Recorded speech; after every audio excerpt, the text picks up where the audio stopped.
Hi hello ಎಲ್ರಿಗೂ ನಮಸ್ಕಾರ. Welcome back to my channel. ಎಲ್ಲರೂ ಹೇಗಿದ್ದೀರಾ? ಎಲ್ಲರೂ ಚೆನ್ನಾಗಿದ್ದೀರಾ ಅಂದ್ಕೊಂಡಿದ್ದೀನಿ. ಹಾಗೆ ನಾನು ಕೂಡ ಚೆನ್ನಾಗಿದ್ದೀನಿ. ಇದು ಶನಿವಾರ ವೈಕುಂಠ ಏಕಾದಶಿ ಇತ್ತಲ್ವ.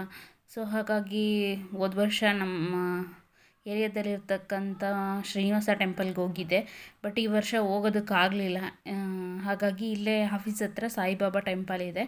ಹಾಗಾಗಿ ಇಲ್ಲಿ ಸಾಯಿಬಾಬಾ ಟೆಂಪಲ್ಗೆ ಹೋಗೋಣ ಅಂತ ಹೇಳಿಬಿಟ್ಟು ಬಂದೆ. ಹಾಗೆ ಇಲ್ಲಿ ಸಾಯಿಬಾಬಾ ಟೆಂಪಲಲ್ಲಿ ವೆಂಕಟೇಶ್ವರ ಸ್ವಾಮಿ ವಿಗ್ರಹ ಇದೆ. ಸೊ ಹಾಗಾಗಿ ಇಲ್ಲಿಗೆ ಬಂದು ಇಲ್ಲಿ ಅರ್ಚನೆ ಮಾಡಿಕೊಂಡು ಪ್ರಸಾದ ತಗೊಂಡು ಹೋದೆ. ಆಫೀಸಲ್ಲಿ ನಮ್ಮ ಸರ್ ಇರಲಿಲ್ಲ. ಹಾಗಾಗಿ ಇನ್ನೊಬ್ಬರು ಸರ್ ಇದ್ದರು, ಅವ್ರಿಗೆ ಹೇಳಿಬಿಟ್ಟು ಬಂದಿದ್ದೆ. ದೇವಸ್ಥಾನ ತುಂಬ ಚೆನ್ನಾಗಿ ಅಲಂಕಾರ ಮಾಡಿದರು. ಹಾಗೆ ಇವತ್ತು ವೈಕುಂಠ ಏಕಾದಶಿ ಇದ್ದಿದ್ದರಿಂದ ಒಂಥರ ವಿಶೇಷ ಅಂತಲೇ ಹೇಳ್ಬೋದು. ಹಾಗೆ ಇದೇ ವೆಂಕಟೇಶ್ವರ ಸ್ವಾಮಿ ವಿಗ್ರಹ ನೋಡ್ತಾ ಇರ್ಬೋದು. ತುಂಬ ಚೆನ್ನಾಗಿ ಅಲಂಕಾರ ಮಾಡಿದ್ದಾರೆ. ಹಾಗೆ ನಾನು ಕೂಡ ಒಂದು ವಿಡಿಯೋ ಕ್ಲಿಪ್ನ ತಗೊಂಡೆ. ಹಾಗೆ ಯಾರೆಲ್ಲ ನಮ್ಮ ಚಾನೆಲ್ನ ಹೊಸ್ದಾಗಿ ನೋಡ್ತಾ ಇದ್ದೀರಾ, ಸೊ ಪ್ಲೀಸ್ ಸಬ್ಸ್ಕ್ರೈಬ್ ಮಾಡ್ಕೊಂಡು ನೋಡಿ. ವಿಡಿಯೋ ಇಷ್ಟ ಆಯಿತು ಅಂತ ಅಂದರೆ ಲೈಕ್ ಮಾಡಿ, ಕಮೆಂಟ್ ಮಾಡಿ, ಶೇರ್ ಮಾಡಿ, ನಿಮ್ಮ ಫ್ಯಾಮಿಲಿ ಫ್ರೆಂಡ್ಸ್ಗೆ ರೆಕಮೆಂಡ್ ಮಾಡಿ. ಇಲ್ಲಿ ವಿಗ್ರಹ ಇದೆ. ಅಂದರೆ ಮುಂಚೆ ಹೋಗ್ತಾಯಿದೆ ಗುರುವಾರ ಆದತ್ತು, ಆದರೆ ಇವಾಗ ರೋಡಲ್ಲಿ ಅಡ್ಡ ಕಟ್ಬಿಟ್ಟಿದ್ದಾರೆ. ಹಾಗಾಗಿ ಸಂಜೆ ಹೊತ್ತು ಹೋಗ್ತಾಯಿಲ್ಲ. ತುಂಬ ಚೆನ್ನಾಗಿ ಸಂಜೆ ಗುರುವಾರ ಸಾಯಿಬಾಬಾ ಇರೋದ್ರಿಂದ ಒಳ್ಳೆ ಭಜನೆ ಕೀರ್ತನೆ ಎಲ್ಲ ಇದೆ. ಹಾಗೆ ವೆಂಕಟೇಶ್ವರ ಸ್ವಾಮಿಗೆ ಇವತ್ತು ತುಂಬ ಚೆನ್ನಾಗಿ ಅಲಂಕಾರ ಮಾಡಿದರು. ಹಾಗೆ ಇಲ್ಲಿ ಚಾಮುಂಡೇಶ್ವರಿ ಅಂದರೆ ದುರ್ಗಾಮಾತೆ ವಿಗ್ರಹವೂ ಇದೆ. ಹಾಗೆ ಇಲ್ಲೂ ಪ್ರಸಾದ ಎಲ್ಲ ತಗೊಂಡು, ಹಾಗೆ ಅರಿಶಿಣ ಕುಂಕುಮ ಎಲ್ಲ ತಗೊಂಡು ಹಾಗೆ ಬಂದೆ. ವೈಕುಂಠ ಏಕಾದಶಿ ದಿನ ಉತ್ತರ ಬಾಗಿಲು ತೆಗೆದಿರುತ್ತೆ. ಹಾಗೆ ಇವತ್ತು ವೆಂಕಟೇಶ್ವರ ಸ್ವಾಮಿ ದರ್ಶನ ಮಾಡಿದ್ರೆ ನಮ್ಮೆಲ್ಲ ಪಾಪ ಪುಣ್ಯ ಪರಿಹಾರ ಆಗುತ್ತೆ ಅಂತ ಹೇಳ್ತಾರೆ.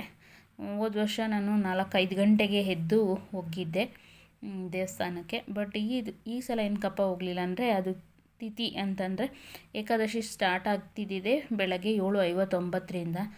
ನಾನು 9 ಗಂಟೆ 9:30ಗೆ ಆಫೀಸಿಗೆ ಬರಬೇಕಲ್ವ. ಸೊ ನಾನು ತುಂಬ ರಶ್ ಇರುತ್ತೆ ಅಲ್ಲಿ, ಹಾಗಾಗಿ ಹೋಗೋಕ್ಕಾಗಲ್ಲ ಅಂತ ಹೇಳ್ಬಿಟ್ಟು ಬಂದೆ. ಬೆಳಗ್ಗೆ 7:56ರಿಂದ ನೆಕ್ಸ್ಟು ಬೆಳಗಿನ ಜಾವ 5:15ವರೆಗೂ ಇದ್ದಿದ್ದು ತಿಥಿ, ಅದು ಏಕಾದಶಿ. ಸೊ ಇದೇ ಉತ್ತರ ಬಾಗಿಲು. ಇದು ಈ ಟೈಮಲ್ಲಿ ಮಾತ್ರ ತೆಗಿತಾರೆ, ಇನ್ನು ಬೇರೆ ಟೈಮಲ್ಲಿ ಇದನ್ನು ಮುಚ್ಚಿರ್ತಾರೆ. ಹಾಗಾಗಿ ಇವತ್ತು ಓಪನ್ ಇದೆ. ಹಾಗೆ ಇದೇ ಬಾಗಿಲಲ್ಲಿ ನಾನು ಹೊರಗಡೆ ಬಂದೆ. ಹಾಗೆ ಇಲ್ಲಿ ಮಕ್ಕಳಿದ್ದಾರಲ್ಲ, ಅವರು ಮೌನವ್ರತ ಆಚರಿಸ್ತಾ ಇದ್ದಾರೆ ಅನಿಸುತ್ತೆ. 3 ಜನ ಮಕ್ಕಳು ಮಾತಾಡ್ತಿರ್ಲಿಲ್ಲ, ಮೂಕ ಭಾಷೆಯಲ್ಲಿ ಮಾತಾಡಿಕೊಂಡು ನಮಗೆ ಪ್ರಸಾದ ಕೊಡ್ತಾಯಿದ್ರು. ಹಾಗೆ ಇದೆ ಸಾಯಿಬಾಬಾ ಟೆಂಪಲ್ಲು. ಹಾಗೆ ನಿಂತ್ಕೊಂಡು ಒಂದು ಕ್ಲಿಪ್ ತಗೊಂಡೆ. ನಾನೇನು ಸ್ಯಾರಿ ಎಲ್ಲ ಹಾಕಿರಲಿಲ್ಲ, ಸಿಂಪಲ್ಲಾಗಿ ಮಾಮೂಲಿ ಡೈಲಿ ಏನು ಯೂಸಿಗೆ ಡ್ರೆಸ್ ಹಾಕ್ತೀನೋ ಇದೇ ಹಾಕ್ಕೊಂಡಿದ್ದೆ. ಹಾಗೆ ಇವತ್ತು ಊರಿಗೆ ಕೂಡ ಹೋಗಬೇಕಿತ್ತು ಸಂಜೆ, ಹಾಗಾಗಿ ಇದೇ ಡ್ರೆಸ್ಸಲ್ಲಿ ಬಂದಿದೆ. ಹಾಗೆ ನೋಡ್ತಾ ಇರ್ಬೋದು, ದೇವರಿಗೆ ತುಂಬ ಚೆನ್ನಾಗಿ ಅಲಂಕಾರ ಮಾಡಿದ್ದಾರೆ. ಹಾಗೆ ಅಲ್ಲಿ ಭಜನೆ ಕೀರ್ತನೆ ಎಲ್ಲ ಮಾಡ್ತಿದ್ದಂಗೆ ಒಂದು ಕ್ಲಿಪ್ನ ಹಾಕಿದ್ದೀನಿ. ಹಾಗೆ ಇದು ನೈಟ್ ಅಂತಂದರೆ ಕೆಲಸ ಮುಗಿಸ್ಕೊಂಡು ನಾನು ಊರಿಗೆ ಬಂದೆ. ಬಸ್ಸು ಸಿಕ್ಕಲಿಲ್ಲ, ಸಿಕ್ಕಾಬಟ್ಟೆ ರಶ್ ಅಂತಲೇ ಹೇಳ್ಬೋದು ಗೊರಗುಂಟೆಪಾಳ್ಯದಲ್ಲಿ. ಅಲ್ಲಿಂದ ಬಸ್ ಹತ್ತಿ ಬೆಳ್ಳೂರು ಕ್ರಾಸಿಗೆ ಬಂದೆ. ಯಾಕಂದರೆ ನಮ್ಮೂರು ಬಸ್ಸು ಫುಲ್ಲು ರಶ್ ಇತ್ತು, ಹಾಗಾಗಿ ನಿಲ್ಲಿಸಲೇ ಇಲ್ಲ. ಹಾಗೆ ಇಲ್ಲಿ ಬಂದು ಬೆಳ್ಳೂರು ಕ್ರಾಸಿಂದ ಮತ್ತೆ ರಾಯಚೂರು ಗಾಡಿ ಬಂತು, ಹತ್ತಿ ಇಲ್ಲಿ ಇಳಿದೆ. ಇಲ್ಲಿ ಪ್ರೋಗ್ರಾಮ್ ನಡೀತಾ ಇತ್ತು. ಇವತ್ತು ವೈಕುಂಠ ಏಕಾದಶಿ ಇದ್ದಿದ್ದರಿಂದ ಇಲ್ಲಿ ಟೆಂಪಲ್ ಇದೆ ಬಸ್ ಸ್ಟ್ಯಾಂಡಲ್ಲೇ. ಇಲ್ಲಿ ತುಂಬ ಚೆನ್ನಾಗಿ ಅಲಂಕಾರ ಮಾಡಿ ಒಂಥರ ಎಷ್ಟು ಜಗಮಗ ಅಂತ ಇದೆ. ನೋಡ್ತಾ ಇರ್ಬೋದು, ತುಂಬ ಚೆನ್ನಾಗಿ ಅಲಂಕಾರ ಮಾಡಿದ್ದಾರೆ. ಹಾಗಾಗಿ ಅಲ್ಲಿ ಮಕ್ಕಳದೆಲ್ಲ ಡ್ಯಾನ್ಸ್ ಪ್ರೋಗ್ರಾಮು ಹಾಗೆ ಸಂಗೀತ ಎಲ್ಲ ಇತ್ತು. ಸೊ ನನ್ನ ತಮ್ಮ ಬರಲಿಲ್ಲ ಇವತ್ತು. ಆಟೋದಲ್ಲೇ ನೀನು ಬಾ, ನಾನು ಫ್ರೆಂಡ್ ಮನೆಗೆ ಊಟಕ್ಕೆ ಹೋಗಿದ್ದೀನಿ ಅಂತ ಹೇಳ್ದೆ. ಹಾಗಾಗಿ ನಾನು ಬಂದು ನೈಟು ಇನ್ನೇನು ಅಮ್ಮ ಅಡುಗೆ ಮಾಡಿದರು, ಊಟ ಎಲ್ಲ ಮಾಡಿ ಅಮ್ಮ ಮಲಗಿದ್ರು, ಅಪ್ಪನೂ ಮಲಗಿದ್ರು, ಎದ್ದು ವಾಶ್ರೂಮ್ಗೆ ಹೋದರು. ಇವಾಗ ನೆನಪಾಯಿತು, ಹಾಗಾಗಿ ಹಂಗೆ ಒಂದು ವಿಡಿಯೋ ಕ್ಲಿಪ್ನ ತಗೊಂಡೆ. ನನ್ನ ತಮ್ಮ ಬಂದಿದ್ದು ಲೇಟು, ಯಾಕಂತಂದರೆ ಅವನ ಫ್ರೆಂಡು ಮಾಲೆ ಹಾಕಿಸ್ಕೊಂಡಿದ್ರಂತೆ, ಅಯ್ಯಪ್ಪ ಮಾಲೆ. ಹಾಗಾಗಿ ಅವನು ಹೋಗಿದ್ದ. ಸೊ ಅಮ್ಮ ಟಿ ವಿ ನೋಡ್ತಾಯಿದ್ರು, ಮೇಲೆ ಮಲಗಿದ್ರು. ನಾನಿಲ್ಲಿ ಆಲ್ರೆಡಿ ಕೆಳಗಡೆ ಮಲಗಿದ್ದೆ. ಸೊ ತುಂಬ ಚಳಿ ಊರಲ್ಲಿ, ಹಳ್ಳಿ ಕಡೆ ಅಂತೂ ಸಿಕ್ಕಾಬಟ್ಟೆ. ಹಾಗೆ ಇದು ನೆಕ್ಸ್ಟ್ ಡೇ ಅಂತಂದರೆ ಭಾನುವಾರ ಮಾರ್ನಿಂಗ್ ಬೆಳಗ್ಗೆ. ಇವಾಗ ಒಂದು 10 ಗಂಟೆ ಆಗಿದೆ. ನಾನು ಅಮ್ಮ ಮನೆಯಲ್ಲೇ ಇದ್ನಲ್ಲ, ಸೊ ಅಲ್ಲೇ ಇದು ಪೂಜೆ ಮಾಡೋದಕ್ಕೆ ಅಂತ ಹೇಳ್ಬಿಟ್ಟು ಅನ್ನ ಎಲ್ಲ ಮಾಡಿಕೊಂಡು ಪೂಜೆ ಸಾಮಾನೆಲ್ಲ ತಗೊಂಡು ನಾನು ಅಪ್ಪ ಬಂದಿದ್ವಿ. ಹಾಗೆ ನಾನು ಇಲ್ಲಿ ಹೊಲದ ದೇವರು ಅಂತ ಮಾಡ್ತಾರೆ, ಇದನ್ನು ಹುತ್ತ ಇದೆ. ಇಲ್ಲಿ ಹುತ್ತಕ್ಕೆ ಬೆಲ್ಲದನ್ನ, ಮೊಸರನ್ನ, ಹಾಗೆ ಬಾಳೆಹಣ್ಣು, ಕಾಯಿ ಎಲ್ಲ ಇಟ್ಟು ಪೂಜೆ ಮಾಡ್ತೀವಿ ನಾವು. ಪೂಜೆ ಮಾಡಿಬಿಟ್ಟು ನೆಕ್ಸ್ಟ್ ಹೊಲ ಕೊಯ್ಯೋದು. ಈ ಸತಿ ನಮ್ಮದು ಹೊಲ ಚೆನ್ನಾಗಿ ಬಂದಿಲ್ಲ. ಹೊಲ ಅಂತಂದರೆ ರಾಗಿ ಬಿತ್ತನೆ ಮಾಡಿರ್ತಾರಲ್ಲ ಅದನ್ನು ಕಟಾವು ಮಾಡೋದು, ಅದು ಚೆನ್ನಾಗಿ ಬಂದಿಲ್ಲ. ಹಾಗಾಗಿ ನನಗೆ ತುಂಬ ಬೇಜಾರಾಯಿತು ಹೊಲನ ನೋಡ್ತಾ ಇರ್ಬೋದು. ಇದು ರಾಗಿ ಬಿತ್ತನೆ ಮಾಡಿರೋ ಹೊಲ, ಬಟ್ ಎಲ್ಲ ಬರೀ ಸೊಪ್ಪು ಹುಲ್ಲು ಬೆಳ್ಕೊಂಡು ಕೂತಿದೆ. ಹೊಟ್ಟೆ ಉರಿದೋಯ್ತು. ಹಾಗೆ ಅಲ್ಲಿ ಕೆಳಗಡೆ ಮರ ಕಾಣಿಸ್ತಾ ಇದೆಯಲ್ಲ, ಅಲ್ಲಿವರೆಗೂ ಇದೇ ಸ್ಟ್ರೈಟ್ ಇರೋದು ನಮ್ಮದು ಜಮೀನು ಅಂತಂದರೆ ನಮ್ಮ ಹಸ್ಬೆಂಡು. ಇದಿಷ್ಟೇ ಒಂದು ಜಮೀನು ನಮ್ಮ ಹಸ್ಬೆಂಡ್ ಹೆಸರಲ್ಲಿ ಇರೋದು. ಸೊ ಏನು ಇಷ್ಟ ಆದರೆ ಇದೆಯಲ್ಲ ನಮಗೆ ಅಂತ ಒಂದು ಖುಷಿ. ಇದೊಂದೇ ಜಮೀನು ನಾನು ನೋಡಿರೋದು ಅವ್ರದ್ದು, ಮತ್ತು ಇಲ್ಲಿ ಬರೋದು ಜಾಸ್ತಿ. ಹಾಗೆ ನೋಡಿ ಇಲ್ಲೆಲ್ಲ ರಾಗಿ ಬಿತ್ತನೆ ಮಾಡಿರೋ ಜಾಗದಲ್ಲೇ ರಾಗಿ ಹುಟ್ಟಿಲ್ಲ, ಫುಲ್ಲು ಎಲ್ಲ ಒಂಥರ ಈ ಥರ ಐತೆ. ಹಾಗಾಗಿ ಬೇಜಾರಾಯಿತು, ಈ ರೀತಿ ನಮ್ಮ ಹೊಲ ಇರಲಿಲ್ಲ ಅಂತ.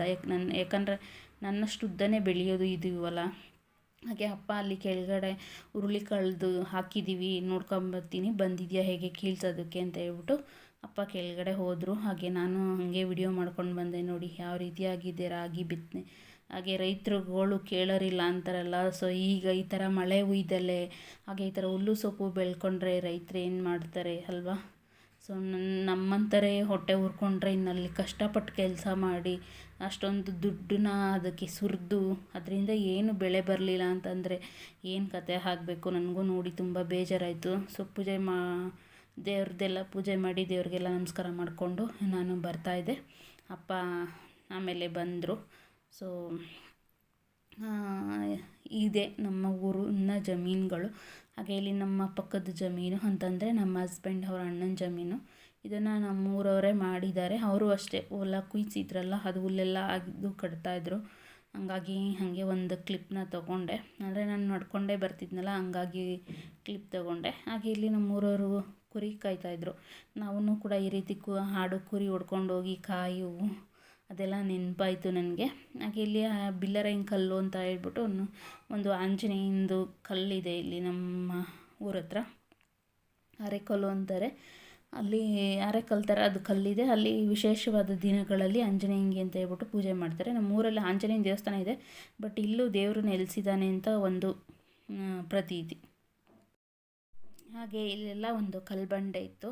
ಹಾಗೆ ಮದುವೆ ಆದಂಥ ಜೋಡಿಗಳನ್ನ ಕರ್ಕೊಂಬಂದು ಇಲ್ಲಿ ಪೂಜೆ ಕೂಡ ಮಾಡಿಸ್ತಾರೆ. ನಮ್ಮ ಮದುವೆ ಆದಾಗ್ಲೂ ನನ್ನ ಮನೆಯವ್ರನ್ನ ಕರ್ಕೊಬಂದು ಇಲ್ಲಿ ಮದುವೆ ದಿವಸನೇ ಪೂಜೆ ಮಾಡಿಸ್ತಾರೆ. ಹಾಗೆ ಇದೆ ನಮ್ಮ ಊರಿನ ವಾತಾವರಣ. ಹಾಗೆ ವಿಡಿಯೋ ಹೇಗೆ ಅನ್ನಿಸ್ತು ಅಂತ ಕಮೆಂಟ್ಸಲ್ಲಿ ತಿಳಿಸಿ. ವಿಡಿಯೋ ಇಷ್ಟ ಆದರೆ ಲೈಕ್ ಮಾಡಿ, ಕಮೆಂಟ್ ಮಾಡಿ, ಶೇರ್ ಮಾಡಿ. ಹಾಗೆ ಪೂರ್ತಿ ವಿಡಿಯೋ ನೋಡಿದ್ದಕ್ಕೆ thank you so much. Please subscribe ಮಾಡ್ಕೊಂಡು ನೋಡಿ.